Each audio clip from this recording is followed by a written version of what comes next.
What's up guys? Welcome to AnimeKouhai. If you'd like to help me out, please hit the like button and subscribe to my channel. I've had you in the palm of my hand from the start. Keep in mind that mental attacks are ineffective against me since I am the Mist Lord, King of the World of Illusion. A powerful man who showed pity to his enemies would have behaved in this way. Dino was astonished to hear these statements and to infer the facts from them. Since his own power was nullified, the power of his opponent's ability was evident. Or, to put it another way, he came to see that Zegion had evolved into a being that was not only equal to but even greater than him. It has to be a lie, right? He is very skilled in martial combat, but is he superior at mental combat? And this guy, he just declared himself king of the world of illusion? Is he now capable of creating a unique world, to put it another way? You must be joking with me. How much more power is there in him? Without preparation, defeating an opponent of this caliber is impossible.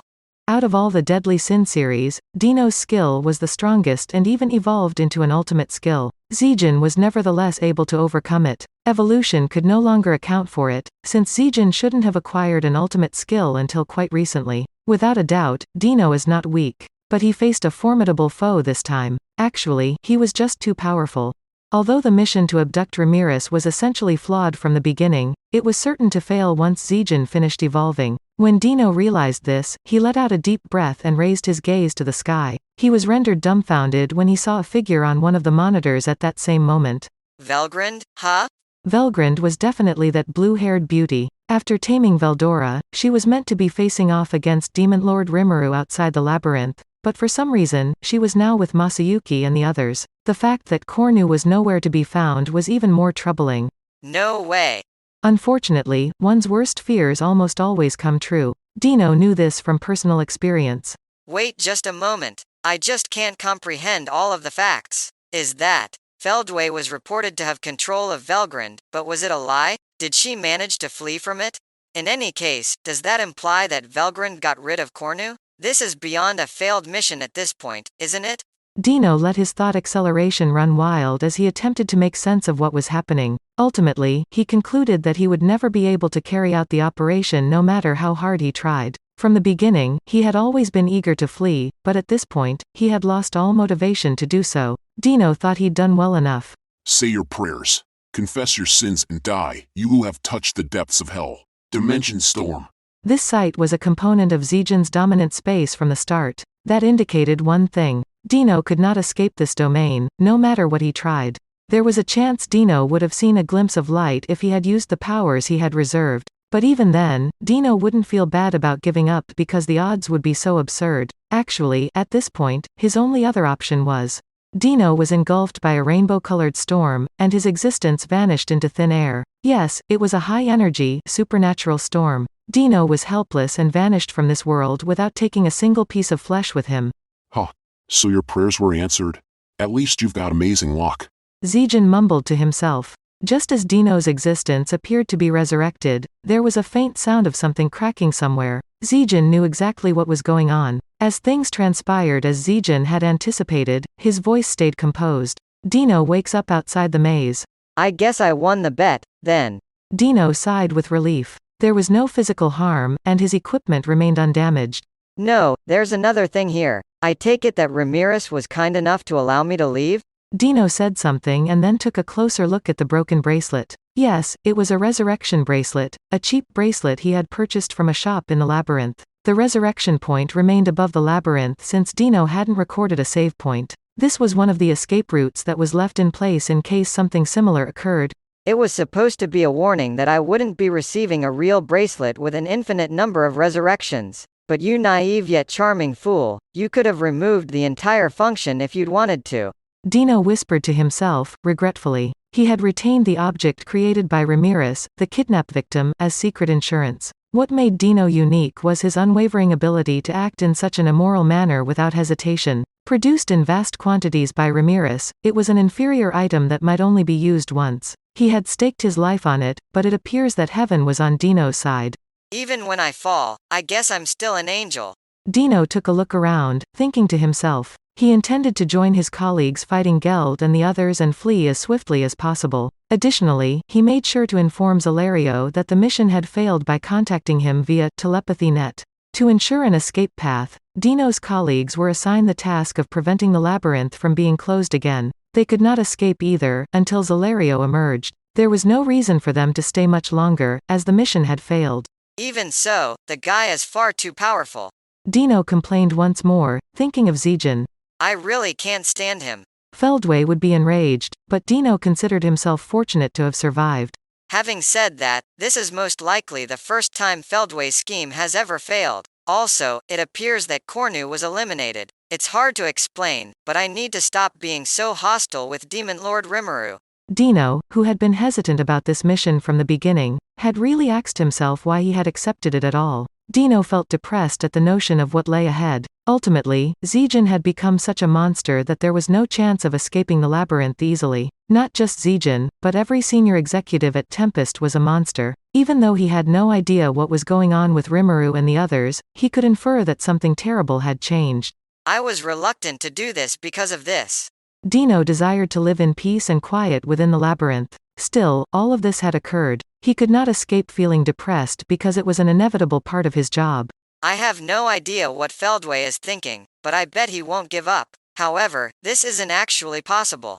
This was perhaps their best opportunity. Now that the opportunity had passed, Dino realized there would be no more. Besides, there was still another issue. This hostile relationship will make it impossible for me to return. For the lazy Dino, life in the labyrinth was easy and comfortable. Even though it was hard, helping Vesta was enjoyable. He and Gabble had become friends and were supporting one another in different ways. Every time the researchers achieved a breakthrough, Dino was equally delighted. With Vesta and the others, Dino had formed a sense of company and was able to pass his days without being bored. And there's one more thing. It's possible that nobody remembered, but Guy had ordered Dino to be here. Stated differently, he was tasked with reporting on the happenings within the labyrinth as part of an intelligence assignment. Dino does not believe that Guy had particularly high expectations for him, but he found the situation to be somewhat unbearable. When he gets mad, he is a real pain in the ass. It was somewhat bothersome, to be honest. It was just as difficult to stay thinking about it, so Dino dashed towards where his companions were. When Dino arrived at the location of his allies, the battle was at a standstill. The muscular female fighter, Gracia, was engaged in combat with the barrier lord, Geld. It was astonishing that they were roughly equal in strength. Dino saw something that truly caused him to question whether there was a problem with his eyes. He must be stronger than me if he is on par with Gracia. Furthermore, if that's how he is now following his evolution, that's just.